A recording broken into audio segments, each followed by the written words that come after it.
2 दिवसांचा यशस्वी भूतान दौरा आटोपून पंतप्रधान नरेंद्र मोदी आज सकाळी थिंपू इथून मायदेशी रवाना झाले।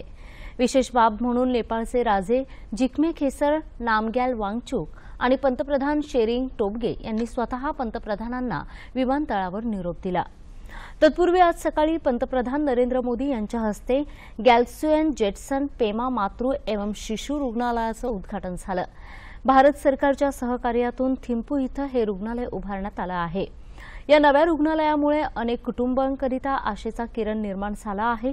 तसंच त्यामुळे दर्जेदार आरोग्य सेवा भूतानच्या नागरिकांना मिळण्यास मदत होणार आहे। आगामी पिढ्यांच्या उज्ज्वल आरोग्याकरिता कटिबद्ध असल्याचे हे रुग्णालय सिद्ध करते, असं पंतप्रधान नरेंद्र मोदी यांनी आपल्या संदेशात म्हटलं आहे। पंतप्रधान नरेंद्र मोदी यांच्या भूतान दौऱ्यादरम्यान काल भारत आणि भूतान यांच्यात विविध 7 करार झाले।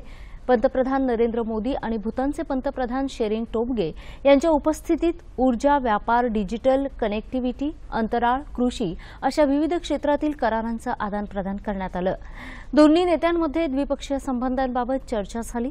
पंतप्रधान टोब्गे यांनी भारताकडून 10,000 कोटी रुपयांचं अर्थसहाय्य करण्याच्या पंतप्रधान नरेंद्र मोदी यांच्या घोषणेबद्दल त्यांचे आभार मानले आहेत।